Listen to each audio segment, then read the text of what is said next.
ये कहानी काल्पनिक या सच्ची घटना से प्रेरित भी हो सकती है। इसका उद्देश्य किसी भी प्रकार के अंधविश्वास या काला जादू का समर्थन करना बिल्कुल नहीं है। इस कहानी के माध्यम से हम किसी की आस्था को ठेस पहुंचाना नहीं चाहते। कृपया कहानी को केवल मनोरंजन के उद्देश्य से ही सुनें। कमजोर दिल वाले या बच्चे बूढ़े इसे ना सुने। हमने कहानी के पात्रों और स्थान के नाम बदल दिए हैं, जिससे कहानी सुनते वक्त किसी को कोई परेशानी ना हो। इससे पहले कि हम कहानी की ओर आगे बढ़ें, यदि आप इस चैनल पर पहली बार आए हैं तो आपसे हमारा अनुरोध है कि चैनल को सब्सक्राइब कर लें, ताकि हमारी आने वाली वीडियो आप तक आसानी से पहुंच सके और आपके और हमारे बीच संबंध बने रहे। तो आइए शुरू करते हैं आज की हमारी कहानी। दोस्तों, आगे की हमारी कहानी हमारे एक भाई प्रकाश जी के दृष्टिकोण से होने वाली है। मैं एक ट्रक ड्राइवर हूं। मुझे यह काम करते हुए बहुत साल हो गए थे। पूरे इलाके में सबसे अच्छा और मजबूत ट्रक मेरे पास ही था। वैसे तो मैं रातों को सफर किया करता था, लेकिन आज मेरे पास एक अजीब सा आदमी आकर बैठ गया। उसने अपना चेहरा छुपाया हुआ था। कहने लगा कि रात का सफर है, सामान लेकर जाना है, 14 दिन का काम है, लेकिन काम ऐसा करना है कि पूरी रात सफर करना पड़ेगा। मैंने कहा कि कर लेंगे भाई साहब, कौन सी नई बात है। उसने कहा कि देखो, जिस जगह से जाना है वो जगह बड़ी खौफनाक है। ये ना हो कि तुम डर जाओ और बीच रास्ते में काम छोड़ दो, क्योंकि इससे पहले भी कुछ लोगों को यह काम दिया था, लेकिन उन्होंने सही से काम नहीं किया। मैंने कहा कि क्या रास्ते में कोई चोर डाकुओं का डर है। वो कहने लगा कि नहीं, चोर डाकुओं की बात नहीं है। लेकिन अभी उसने अपनी बात पूरी नहीं की थी कि मैं बोल पड़ा। मैंने कहा कि जब कोई दिक्कत नहीं है तो क्या प्रॉब्लम है, देख लूंगा मैं, आप एडवांस दे दीजिए। फिर उसने एडवांस की जगह पूरा पेमेंट दे दिया और कहा कि बस मेरा काम हो जाना चाहिए, और रास्ते के बारे में मैंने इस कागज पर लिख दिया है, इसे देखकर चले जाना। उसने मुझे पता लिखकर दे दिया और मैं भी खुश हो गया, क्योंकि मुझे 2 हफ्ते का पक्का काम मिल गया था। वरना कभी काम मिलता था, कभी नहीं मिलता था। और फिर उसने मुझे पैसे भी पूरे दिए थे। उसने कुछ लिखा पढ़ी भी नहीं की थी। मैं पैसे लेकर भी जा सकता था, लेकिन मैं अपने काम के प्रति ईमानदार था। मुझे इस इलाके में काम करते हुए काफी साल हो गए थे। गांव में मेरी एक माँ थी, छोटी छोटी बहनें थीं और मेरी मंगेतर भी थी, जिसके साथ मेरी सगाई हो गई थी और जल्द ही हमारी शादी भी होने वाली थी। इसलिए मुझे पैसों की जरूरत थी। खैर, मैंने सामान लोड किया और ट्रक में बैठा। दिए गए एड्रेस की तरफ देखा तो मुझे रास्ते की समझ आ गई। फिर मैंने सोचा कि इसमें ऐसी कौन सी नई बात है, ये तो सीधा सा रास्ता है। लेकिन जैसे ही इस रास्ते पर चला तो समझ में आने लगा कि क्यों उस आदमी ने कहा था कि बीच में काम छोड़ मत देना, क्योंकि ये रास्ते तो पूरे अजीब लग रहे थे। पूरी सड़क पर सिर्फ मेरी ट्रक अकेली भाग रही थी और आसपास कोई भी वाहन नहीं था। रास्ते में 2-3 बार कब्रिस्तान आया। मैं सोचने लगा कि शायद एक ही जगह पर 2-3 कब्रिस्तान बनाए गए हैं, लेकिन कुछ दूर और चलने पर पता चला कि 2-3 कब्रिस्तान नहीं थे, एक ही कब्रिस्तान था जो बहुत बड़ा था। शायद इस इलाके का सबसे बड़ा कब्रिस्तान यही था। इंसान बड़ा ही अजीब होता है, जिंदा लोगों से भी डरता है और मरे हुए लोगों से भी डरता है। हर कब्रिस्तान में तो मुर्दे ही होते हैं, बल्कि मुर्दे भी नहीं होते, उनकी कंकाल ही होती है। ऐसे में डरने की क्या बात है। पहला दिन तो मेरा बड़े अच्छे तरीके से गुजर गया, मुझे कोई परेशानी नहीं हुई। लेकिन दूसरे दिन मेरे साथ अचानक ऐसी बात होने वाली थी जिसकी मैंने कल्पना नहीं की थी। मैंने जब देखा कि जैसे मैं कब्रिस्तान के पास से गुजरा, मुझे ऐसा लगा कि जैसे मेरी सीट के पीछे कोई बैठा है और उसके जो घुटने हैं वो मेरी सीट के साथ टच हो रहे हैं, मेरी कमर में लग रहे हैं। ऐसे घुटने तो औरतों के ही हो सकते हैं, क्योंकि औरतों की टांगे लंबी लंबी होती हैं और उनके बैठने का तरीका भी ऐसा ही होता है। आपको मैं बता दूं कि मैं पहले बस चलाया करता था, और जब मेरी ड्राइविंग सीट के पीछे कोई औरत बैठ जाती थी तो बिल्कुल इसी तरह का एहसास होता था। लेकिन अभी तो मेरे पीछे कोई भी नहीं बैठा था। तभी मैंने अपनी सीट को थोड़ा पीछे किया तो अचानक से मेरा दिल बैठ गया। मुझे ऐसा लगने लगा कि वाकई कोई पीछे बैठा है। मैं आगे वाले शीशे में देखता तो मुझे पता चल जाता कि मेरे पीछे कोई बैठा है या नहीं। और मेरी नजर भी उसी तरफ जा रही थी। अभी मेरा दिमाग यही प्रोसेस करने की कोशिश कर रहा था कि अब मैं क्या करूं कि अचानक से वो एहसास होना बंद हो गया। मुझे लगा कि मुझे नींद आ रही है, इसलिए शायद ऐसा महसूस हुआ। कल से अपने साथ चाय वाला थर्मस रखूंगा, क्योंकि ये रास्ता बड़ा ही अजीब था। इस रास्ते में ना तो कोई ढाबा था और ना ही कोई होटल पड़ता था। पूरा रास्ता सुनसान और वीरान था। सिर्फ झिंगुरों की आवाज, वो भी ट्रक की आवाज से दब रही थी। गलती से भी कोई और मुझे इस सड़क पर दिखाई ही नहीं दे रहा था। मेरी आदत थी कि मैं कभी चेक नहीं किया करता था कि सामान पीछे क्या लोड हो रहा है, क्योंकि जब सामान लोड हो जाता था तो मुझे वैसे भी पता चल जाता था। ज्यादातर फल फ्रूट होते थे, लकड़ियां होती थीं। पत्थरों का काम नहीं लेता था, क्योंकि पत्थरों से मेरा ट्रक खराब होता था। लेकिन इस बार उन्होंने क्या लोड किया था मुझे मालूम नहीं था। मेरा ट्रक बड़ा भारी भारी लग रहा था। ऐसा लग रहा था कि वजन ज्यादा हो गया है। ज्यादा स्पीड से मेरा ट्रक नहीं चल पा रहा था, इसीलिए मुझे टाइम भी ज्यादा लगने लगा। तीसरा दिन था। जब मैं अचानक कब्रिस्तान के पास से गुजरने लगा, तभी मेरा ट्रक रुक गया। मैं हैरान रह गया कि अब इसको क्या हो गया। अभी तो अच्छा भला चल रहा था, क्योंकि जब गाड़ी खराब होती है तो पहले से ही कुछ न कुछ पता चल जाता है। मुझे समझ आ ही जाता है कि क्या प्रॉब्लम होने वाली है, लेकिन ट्रक अचानक से रुक गया। ऐसे रुका कि जैसे चलना ही भूल गया हो। मैं बाहर निकला, मैंने पीछे जाकर देखा, मैंने अगले टायर चेक किए, पिछले वाले चेक किए, मगर सब कुछ ठीक ही लग रहा था। जब वापस अपनी ड्राइविंग सीट पर आके बैठने लगा तो मेरे कदमों के नीचे से जमीन निकल गई, क्योंकि मेरी ड्राइविंग सीट पे पहले से ही कोई बैठा हुआ था। दोस्तों, यकीन मानिए, मेरा दिल ऐसी बुरी तरह रुक गया था कि मुझे लगा कि मैं अभी मर जाऊंगा, क्योंकि वो आई तो अचानक ही थी, लेकिन थी बड़ी सुंदर। वो एक लड़की थी। इसने इतने लंबे फ्रॉक पहन रखे थे कि उसके पांव नजर नहीं आ रहे थे। सफेद रंग का फ्रॉक था और बड़ा ही खुला सा था। उसके बाल लंबे लंबे, चेहरा एकदम गोरा, होठों पर लाल लिपस्टिक लगाई हुई थी और आंखों में कुछ ज्यादा ही भरकर काजल लगा रखा था। वो सुंदर लड़की मेरी सीट पर बैठी हुई थी और स्टीयरिंग पर हाथ भी रखे हुए थी। इससे पहले कि मैं कुछ बोलता, वो ही बोल पड़ी। वो कहने लगी कि चलो चलें। मैंने कहा, जी, आप कहां से आई हैं? उसने कहा, इधर से आई हूं। आपको तो पता है कि इस पूरे रास्ते पर कोई आता जाता ही नहीं है। मेरे तो चल चल के पांव टूट गए हैं, इसलिए अंदर आकर बैठ गई। अजीब सी लड़की थी वो। बात करते हुए ऐसे लग रही थी जैसे पलकें ही नहीं झपक रही हैं और मेरी आंखों के अंदर देख रही थी। जब उसके होंठ मुस्कुराते थे तो उसकी आंखें पत्थर जैसी हो जाती थीं, और जब वह आंखों से कुछ कहने की कोशिश करती तो उसके होंठ फिर बिल्कुल स्थिर हो जाते। दोस्तों, आप लोगों को मैं समझाने की कोशिश कर रहा हूं कि इस लड़की के चेहरे के जो हाव भाव थे वो कुछ इंसानी नहीं लग रहे थे। उसके बोलने का तरीका भी कुछ अलग था। कुछ लोग आंखें ज्यादा हिलाते हैं, कुछ लोग पलकें सीधा झपकते हैं, मगर वो जिस तरह से आंखें दिखाकर मुझे मुस्कुराते हुए देख रही थी, मामला कुछ अजीब सा लग रहा था। मैंने कहा, कहीं जाना है आपको तो मैं छोड़ देता हूं, मगर आप उधर नहीं, इधर बैठो। उसने कहा, हाँ ठीक है, जाना तो है, मुझे यहीं थोड़ा आगे ही जाना है। मैंने कहा, तो फिर साइड पे बैठ जाओ, और वो साइड पे बैठ गई। मैं आके अपने स्टीयरिंग के पास बैठ गया। मैं उसे कहने लगा, मगर मेरा तो ट्रक ही खराब हो गया है।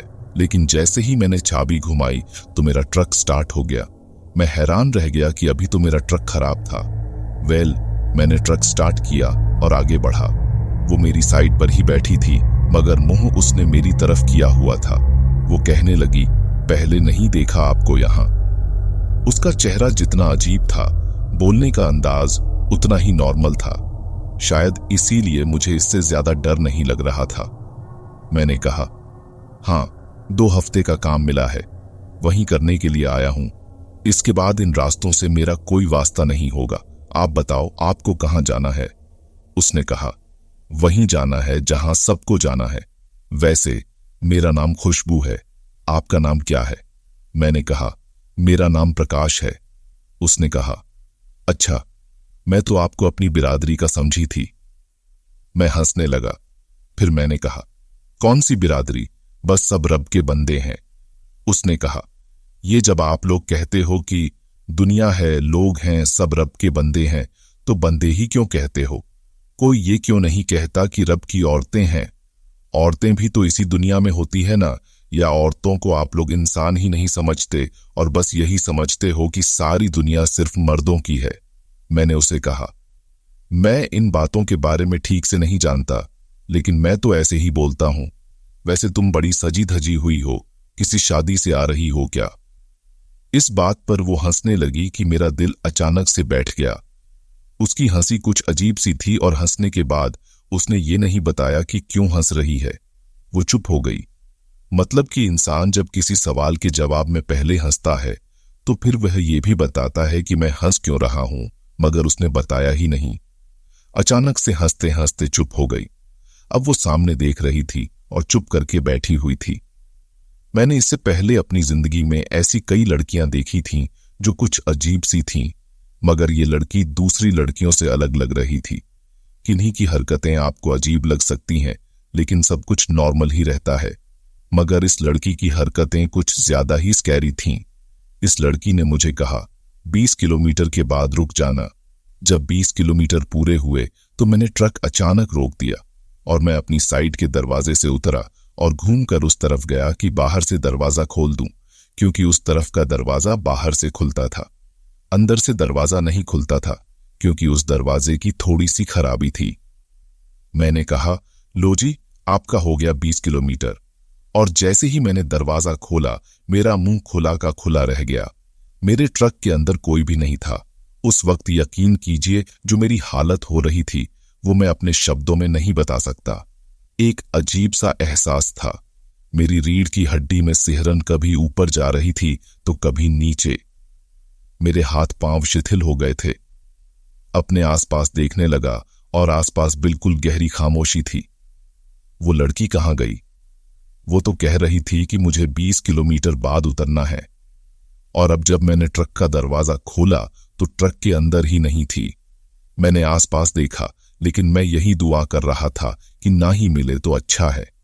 मैं वापस अपने ट्रक में आकर बैठा और फटाफट वहां से निकल गया।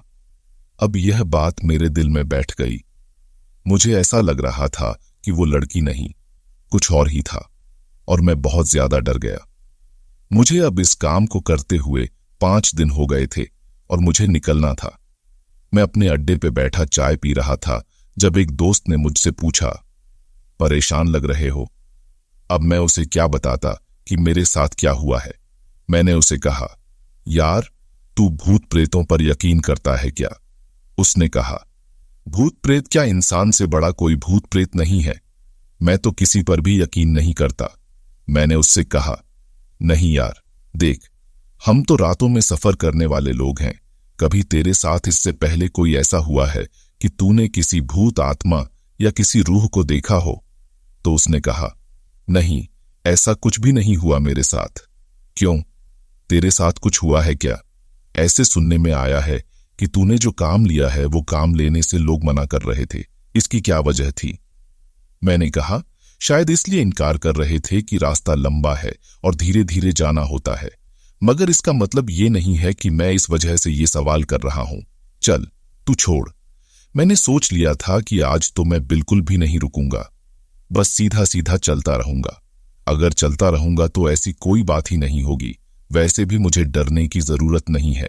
हो सकता है कि जब मैंने दरवाजा खोला और उससे पहले वो लड़की कूद कर चली गई हो, जिस तरह आई थी उसी तरह चली गई हो, या फिर मैंने कोई जागती आंखों से सपना देखा हो और वो लड़की हो ही ना। वैसे उसने अपना नाम खुशबू बताया था और मेरा नाम भी पूछा था। जिस आदमी ने मुझे पैसे दिए थे, मेरे पास उसका नंबर भी था, पर मुझे वो दोबारा अड्डे पर नजर ही नहीं आया। इसके 2 लोग आते थे जो सामान लोड करके चले जाते थे। मैंने उनसे पूछा, तुम्हारे मालिक का नाम क्या है, उसका नंबर क्या है? उन्होंने बताया, उसका नाम तो सलीम है, लेकिन नंबर नहीं पता। क्यों, आपके उसने पैसे लिए हैं क्या? वो तो किसी के पैसे नहीं रखता। मैंने कहा कि नहीं, वैसे तो इसने मुझे पूरे दे दिए हैं, खाने और पानी के पैसे भी दिए हैं, मगर मुझे उससे पूछना था कि ये सामान जो उसने लोड करवाया है, क्योंकि जिस जगह का उसने बताया वहां पे तो कोई भी नहीं होता और उनको लोड करने वाले भी बात नहीं सुनते। जिसका सामान होता वहां कोई लोग नहीं होते, सिर्फ 2 ही लोग होते थे। वो मेरे से कोई बात नहीं करते थे और सामान निकाल लेते। 2 घंटे बाद मुझे कहते कि चले जाओ। 2 घंटे मैं अपने ट्रक में ही बैठा रहता था, क्योंकि वो कहते थे कि यहां पर बैठने की कोई जगह नहीं है। अंधेरे में समझ नहीं आ रहा था कि कौन सा इलाका है और आसपास क्या हो सकता है। वहां पे कोई डेरा भी नहीं था, ऐसा कुछ नजर नहीं आता था। खैर, मेरे दिमाग में कुछ और ही चल रहा था, लेकिन आज मेरे साथ ऐसी कोई घटना नहीं हुई। इसके अगले 3 दिन तक मेरे साथ ऐसी कोई बात नहीं हुई थी। मैं समझा कि लगता है मैं ही खुली आंखों से कोई सपना देख रहा था। मुझे वहम हो गया होगा, क्योंकि सोने के टाइम पे जब इंसान काम कर रहा होता है तो उसके साथ ऐसा हो जाता है। आज 8वां दिन था। मुझे लगा कि ट्रक चलाते चलाते मेरी आंख लगने लगी है या सोने वाला हूं। जैसे ही ट्रक मेरे हाथ से बेकाबू होने लगा, किसी ने स्टीयरिंग पकड़ा और मुझे कहा कि आराम से। मैंने एक तरफ देखा तो वो खुशबू थी। मैंने ट्रक घुमा दिया और मेरी चीखें निकल गईं, मगर ट्रक वापस सड़क पर आ गया। मेरे दिल की धड़कन तेज हो चुकी थी और वो मेरे साइड पे बैठी थी। मैं अपनी आंखों के किनारों से इसे देख पा रहा था। आज भी उसकी आंखें पत्थर की थीं, मगर चेहरे पर वही मुस्कान थी। मैंने कहा कि कौन हो तुम, चली जाओ यहां से। उसने कहा कि क्यों चली जाऊं, अगर चली जाती तो तुम्हारी जान कौन बचाता। देखो, तुम अभी चलते चलते सो रहे थे, अगर तुम्हारी आंख लग जाती ना तो नरक में जाकर खुलती। मैंने कहा कि तुम कौन हो, ना तो तुम कोई इंसान हो ना ही कोई लड़की। उस वक्त उससे बात करते हुए मेरी क्या हालत हो रही थी मैं ही जानता था। हम जो ट्रक ड्राइवर होते हैं वो आम इंसान से थोड़े ज्यादा ही बहादुर होते हैं, तभी तो रातों को सफर अकेले में करते हैं। लेकिन ऐसी सिचुएशन में कौन बहादुर हो सकता है। उसने कहा कि अरे ऐसी कोई बात नहीं है, चलो फिर से 20 किलोमीटर पर छोड़ देना मुझे, हमेशा यहीं से तो बैठी हूं तुम्हारे साथ। आज फिर जो तुम मिल गए, 8 दिन हो गए हैं आज। ऐसी बात की तो मैं हैरान रह गया। मैंने कहा, वे यहां से बैठी हो तो यहां से कब बैठती हो, मतलब एक ही दिन तो हुए है। उसने कहा कि रोज बैठती हूं, मगर एक दिन सिर्फ तुम्हें दिखाई दी थी। तभी मैंने अपने गले में पहना लॉकेट निकाला और कहा कि देखो, चली जाओ यहां से। वो लड़की मेरी इस बात पर हंसने लगी और उसने कहा कि मैंने बताया तो था, मैं तुम्हारे बिरादरी की नहीं हूं, फिर तुम क्यों अपनी बिरादरी वालों जैसे मुझे डरा रहे हो। और वो फिर से अपनी अजीब सी मुस्कुराहट में खिलखिलाकर ऐसी हंसी तो ऐसे लगा कि जैसे मैं मजाक कर रहा हूं। इतने में उसने अचानक मेरे हाथ पे हाथ मारा और कहा कि अरे स्टार्ट क्यों नहीं करते ट्रक को। मैंने पूरी तरह से चीखना चिल्लाना शुरू कर दिया और अपनी आंखों को बंद कर लिया। मैंने अपनी आंखों पर हाथ रख लिए। मुझे ऐसा लग रहा था कि जैसे वो ट्रक के अंदर नहीं है, क्योंकि जब किसी के साथ बैठे होते हैं तो आपको उसकी मौजूदगी का एहसास होता है, मगर मुझे इसकी मौजूदगी का एहसास होना महसूस नहीं हो रहा था। मुझे लगा कि मेरे चीखने चिल्लाने की वजह से वो चली गई है। मैंने धीरे से अपनी आंखों के ऊपर से हाथ हटाने का फैसला किया कि देख सकूं कि वो चली गई है या नहीं। और जैसे ही मैंने अपनी आंखों के ऊपर से हाथ हटाया तो मेरे कदमों के नीचे से जमीन निकल गई, क्योंकि वो तो मेरी गोद में बैठी हुई थी। यूं समझ लो कि डैशबोर्ड के ऊपर बैठी थी। वो वैसे बैठी थी कि बैठी रहती मैं फिर भी ट्रक चला सकता था। इसका वो बड़ा सा फ्रॉक मेरे पूरे पैरों पर फैला हुआ था। उसका वजन मुझे इतना ज्यादा लग रहा था कि जैसे कोई कमजोर सी लड़की नहीं, बल्कि कोई 150 किलो का जवान मेरे ऊपर बैठा है। इसने मुझे पलट कर देखा और कहा कि अब तो चलाओ ट्रक। मैंने और तेज चीखें मारनी शुरू कर दी। जितनी चीखें मारता वो उतनी जोर जोर से हंसने लगी और कहने लगी कि अरे हमें तो लोगों के सामने आने की इजाजत नहीं है, लेकिन पता नहीं क्यों तुम्हारे ऊपर न मेरा दिल आ गया है। मैंने कहा कि तुम पागल हो गई हो। मैंने तो सुना है कि जिस पर तुम लोगों का दिल आ जाता वो जिंदा नहीं बचते।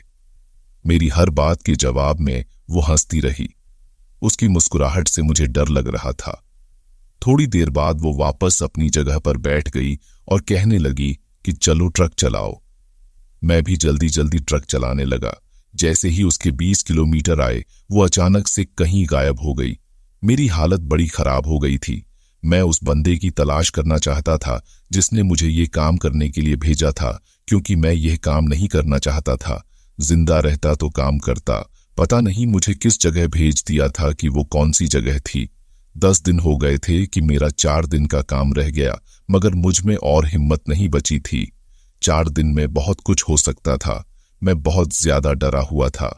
जब एक दिन सुबह मैंने पता करने की कोशिश की कि आखिर मामला क्या है, मैंने एक ऐसे आदमी से पूछा जो इस तरफ जा चुका था। उसने कहा कि वो तो पुराना कब्रिस्तान है, पता नहीं कितने किलोमीटर में फैला हुआ है।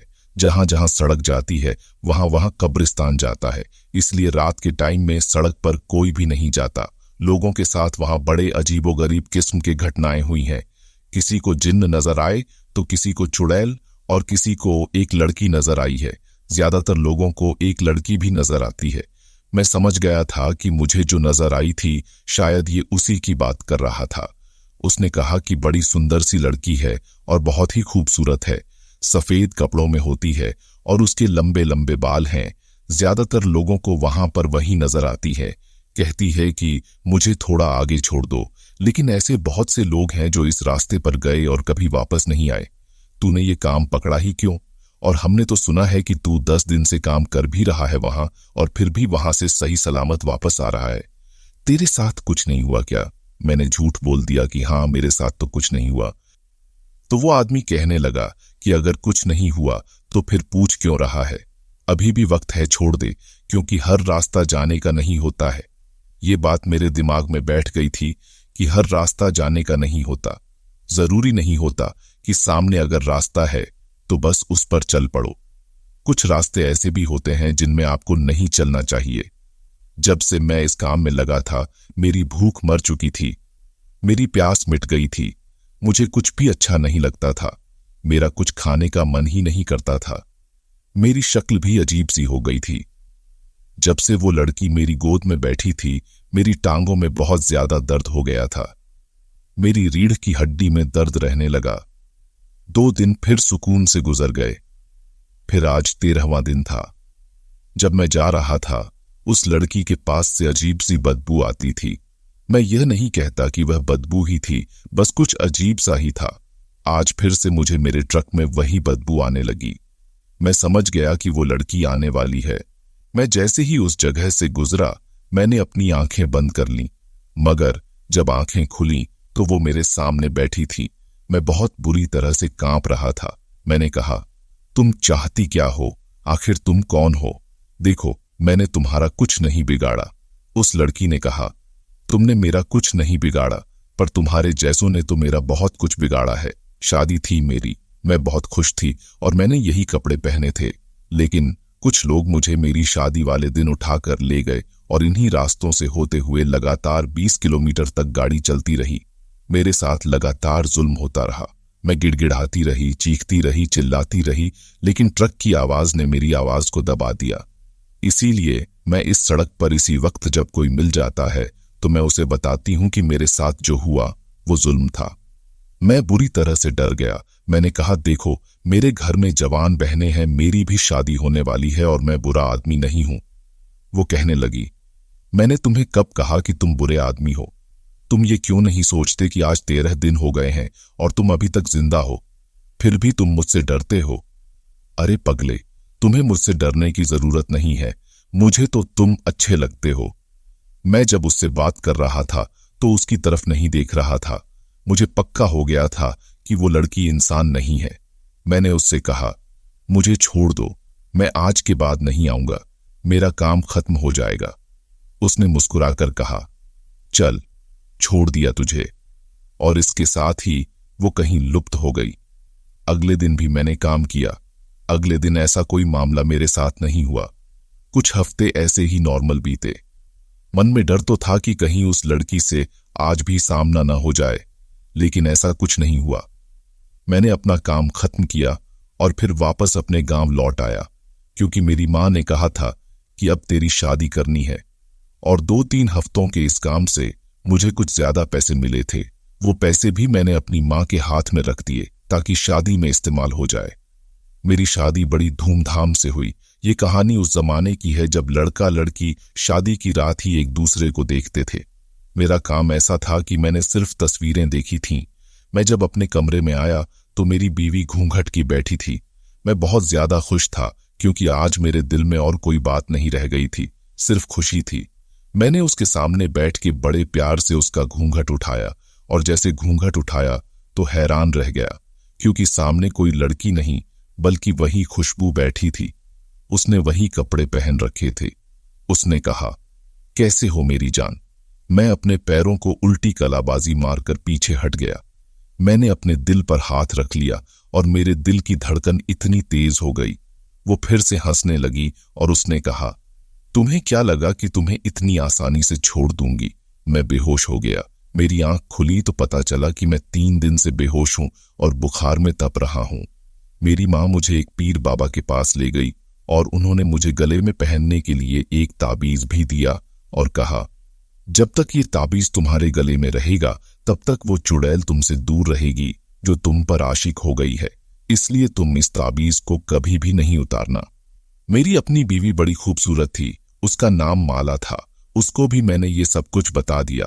वो भी थोड़ी परेशान हो गई थी, मगर उसने कहा, जब तक मेरा नाम आपके इस नाम के साथ जुड़ा है आपको कुछ नहीं होगा, मैं आपके साथ हूं।